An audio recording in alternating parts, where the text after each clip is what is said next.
I had lived in my neighborhood for 3 peaceful years when the first letter arrived. It was from the HOA, stamped in bold red, accusing me of violating community standards. The alleged violation: a non-compliant trash can placement, and as supposed, unauthorized mailbox color. The fine was $500, an absurd amount for something that didn't exist. My trash cans were stored properly, and the mailbox was installed by the builder. Still, the HOA insisted I pay immediately. At first, I thought it was a clerical error. But when 3 more notices arrived, each more threatening than the last, I realized this wasn't a mistake. It was harassment. Instead of panicking, I started digging. I combed through the HOA's bylaws line by line, searching for any rule I might have broken. There was nothing. My mailbox was the same style as every other home on my street, and trash can rules were vague at best. Then, I pulled receipts documents from the builder, proving the HOA had approved both the mailbox and trash enclosure years earlier.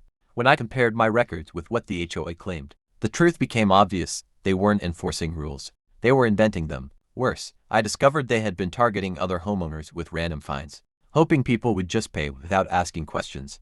I sent a certified letter to the HOA demanding they retract the fine. One included copies of my receipts and reminded them that false claims could constitute harassment. I even gave them 10 days to correct their mistake. Their response: a smug letter claiming I now owed $750 due to late fees. That was the moment I realized they weren't just incompetent, they were corrupt. They thought I was just another homeowner who would fold under pressure. They were wrong. I decided to take them to court, not just to clear my name, but to make sure they never pulled this stunt again. Filing the lawsuit was easier than I expected. My case wasn't just about the bogus fine, it was about harassment, fraud, and violation of homeowner rights. When the court date arrived, the HOA showed up with their attorney, smug and overconfident, but they weren't ready for the evidence I had. I presented every receipt, every bylaw clause, and even testimony from neighbors who had received similar unfair fines.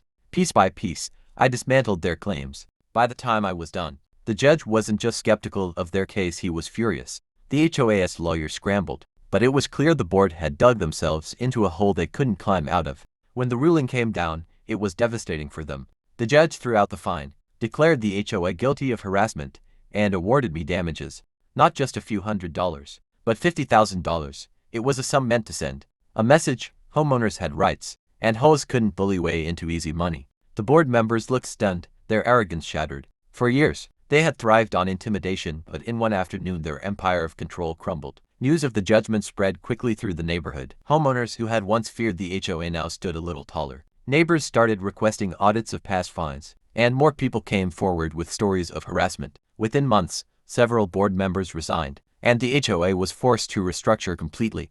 As for me, I used part of the settlement to pay off my mortgage early. Every time I walked past that same non-compliant mailbox, I couldn't help but smile. The HOA tried to fine me $500. In the end, they paid the price and I got the last laugh.